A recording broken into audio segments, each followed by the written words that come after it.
Hey everybody, Heather from Hooked on Pickin here. We were having trouble with our live stream today, and so that's why I'm putting this video out. I definitely want to get this content out to you so that you can make the most money on reselling. All right, so we are here, and I wanted to say a big thank you to those of you who support me on Patreon, and also let you know that I have got new fun merchandise that you can purchase on my Teespring website. And so these are really fun. I've got sweatshirts, t-shirts, hoodies, tank tops. I don't have hats yet, but we're working on it. Coffee cups. And then some of them just say hookedonpickin.com. Some of them say in the end, Jesus wins. So check that out and link in the description below. But the main reason we got on today is I wanted to cover steps to make the most money on various different platforms. And so I would love your info when it comes to Mercari, OfferUp, LetGo, Facebook Marketplace. What steps do you take to make the most money there? What do you find works great for you? So leave that in the comment section below for all of my other viewers and for myself. That would be great. But the three that I'm going to talk about today are going to be Amazon, eBay, and Poshmark, because those are the ones I'm the most familiar with. And so let me just kind of go right down each one of them and give you the details of what works the best. My hubby might pipe in from time to time to give some more advice as well, because he helps me in this business. So Amazon, the first thing you want to do is make sure that you price adjust on a regular basis. So when you list your item, make sure you've got that buy box, but sometimes by the time it gets to the warehouse, the price has already been adjusted by another seller that's come in behind you. And so make sure you're using your app. Is the easiest way to price adjust. You can go to the lower pricing opportunities or the buy box settings for your pricing adjustment. And so you can do that. You can also do it all on the desktop. So I usually go through, find out what's something I have a large quantity in. Do I want to just drop the price so that I can get a lot of it moved and I'm not paying all that storage fees? So that's something you definitely have to stay aware of. You can't just set it and forget it when it comes to Amazon. You do need to kind of play the price wars a little bit. Make sure your Amazon item is in great, perfect condition, because the minute you get too many dings on your Amazon account, it will affect your rating on Amazon, your percentage rating, and it will also potentially get you banned if you have too many damaged items returned. And so make sure everything is in pristine, brand new, off the store shelf condition if you say it's new. If it's used, just be very descriptive in your condition notes. Also, another thing that you want to do on Amazon is you do want to, if at all possible, ship it into the warehouse.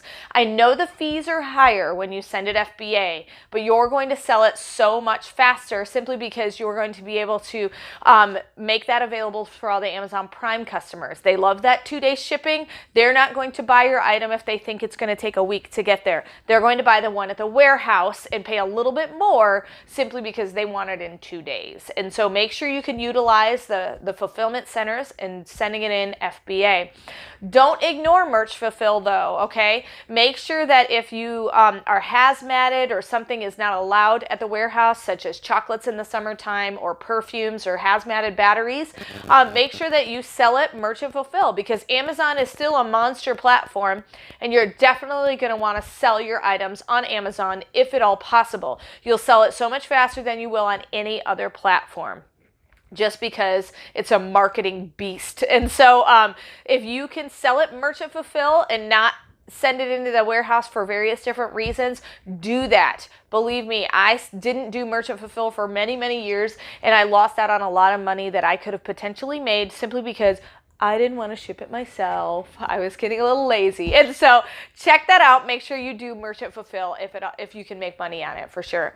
And then use your app. When it comes to the Amazon seller account, your app gives you lots of great information. I have a 3-part series on all the steps you can take through and all the things that your app does for you. And so make sure that you are using your app. It gives you fees, it gives you prices, it gives you sales rank, it gives you all sorts of very, very important information, so that you know what you're buying and that it's a good buy. All right, so that's kind of my main highlights on Amazon. There are a lot more things that you can do.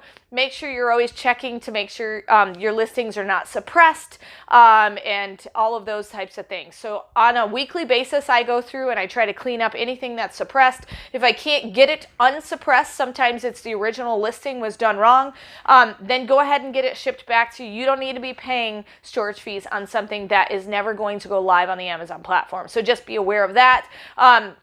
And then if you ever want more tips and tricks on Amazon selling, I do consultation calls, and I would love to be able to do one of those for you. Check out hookedonpickin.com, and you can purchase one there. They're relatively inexpensive, and I talk this fast on all my consultation calls, so you're going to get a lot of information. All right, so now that we've covered Amazon, let's move right on into eBay. eBay has been around a long time, and there's lots of benefits for selling on eBay. The biggest benefit is you can sell anything on eBay, like anything. I have seen anything. It's crazy some of the things that you see for sale on eBay.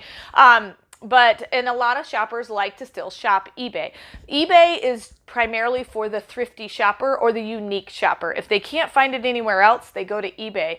Or if they want a really good deal, they go to eBay. All right. So that keep that in the back of your mind when listing things on eBay. First thing you want to do on eBay, price adjust, okay? Make sure you're keeping track of who else has a listing that's similar to yours and that you're the lower price, so they're going to buy yours before anyone else's. Put as much details in the listing as you possibly can. And now eBay offers the option to put the UPC code in. So there are people that literally look up the item based on the barcode to make sure they're getting the exact same item they had before. Some people go on eBay to find replacement parts, things like that. So adding the UPC code into your listing really does benefit your listing and makes it much more visible to those who are looking for specific things. Make sure you accept offers. Have an offer option available on some of your buy it now items.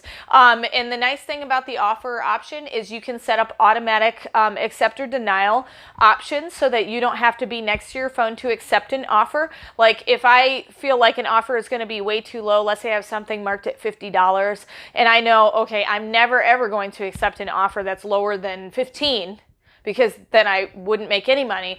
I can set that up so that anybody who offers lower than 15 will automatically get a rejection email saying, no, your offer has not been accepted by the buyer. You can also do that for accepting offers of a certain amount too. So let's say that same $50 item, I'm okay with maybe selling it for $35. So if someone offers $36, it would automatically accept. Then they can pay right away, and then I can get that item shipped out. A lot of times the top end offers, I don't do an acceptance for. I usually just do, I deny any of the ones that are just ridiculously low prices. So that's an option as well to make sure that you put that option on your listing to accept offers on buy it now options. And so, eBay is also a place that they love to do auction style, and a lot of buyers like to do the auction style. And so take that into consideration when setting up your listing. There are buy it now options, and I usually use buy it now if it's a high dollar item or if it's an item that's going to be in multiples, like I've got 20 of them, then I can also list all 20 of them on that one option. But auction style is really, really popular on eBay. And so just make sure you take that into consideration. And there are various different ways you can do auction style. You can do a 7-day, a 5-day, a 3-day. And so just take into consideration when your auction is going to end. If you list it at midnight, it's going to end at midnight, however many days from then. And so you can delay the starting of your auction style for like 10 cents extra, I think, so that it ends at a normal time frame, or just go ahead and let it end whenever you start it that many days later. So those are some options to take into consideration. And then this is my biggie. So listen up. Ready? On eBay, unless it's under a pound, do calculated shipping. Okay.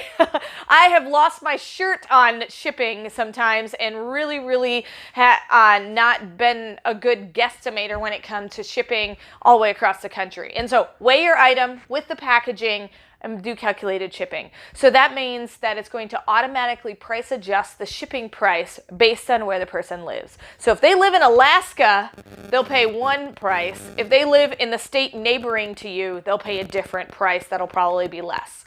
And so do calculated shipping. The reason why I say under a pound that I don't do calculated shipping is anything under 16 ounces generally goes first class, and that's including packaging. So make sure you always include the packaging. And generally the highest I'm going to pay for shipping on a first class item is going to be about $4. And so I offer free shipping on a lot of my items that are less than a pound. And so I know at the most, even if it goes the furthest away, it's going to be $4 for something that I offer free shipping. So I take that into consideration when pricing my items. Anytime you do international shipping, I would suggest always doing calculated shipping, even if you offer free shipping inside the United States, because a first class item, even if it only weighs about half a pound, will still cost sometimes $15 to $20 to ship internationally. So just take that into consideration as well. eBay also.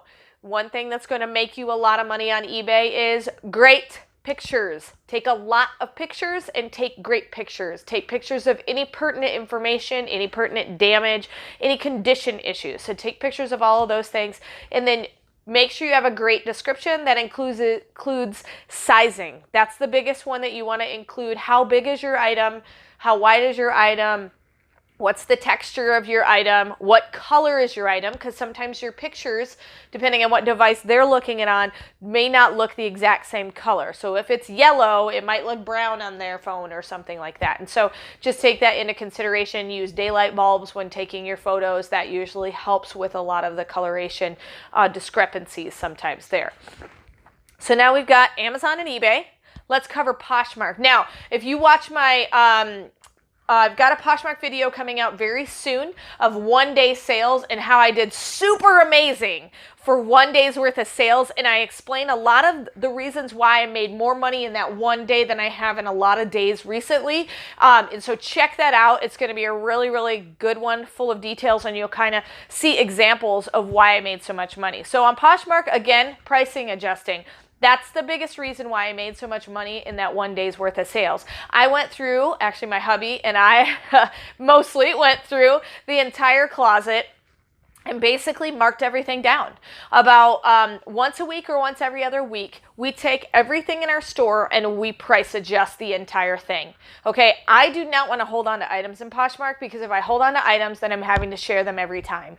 And so make sure you price adjust. One thing that you need to know is that anybody who has hearted that item ever in the lifetime that it's been on the Poshmark store will get an alert. Hey, this item that you liked 2 months ago has just been priced adjusted lower. And then also, anybody who has ever hearted those items, you can send offers to 10% off, 20% off, 30% off, shipping discounts.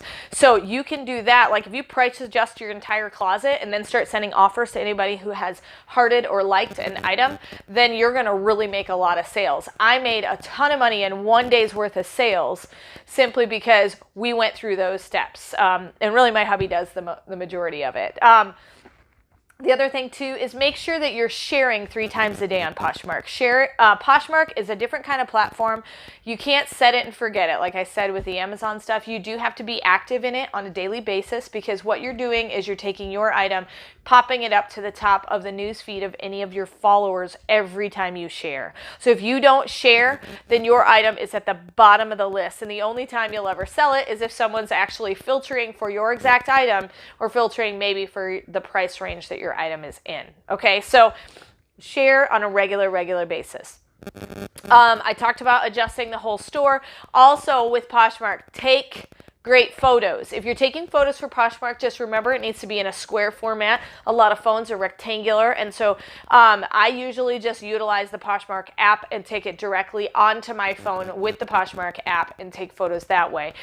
Sometimes I'll take the photos and put a miniature description, then go to the desktop and put a full description in later if I want more information. But also with that description, just like eBay, put in sizing, put in type of material, put in length of things, measure from, armpit to the bottom of the garment, things like that you think that people would like to know. Because the less questions a person has to ask about the garment, the easier it is to sell, because you've already got all their information there.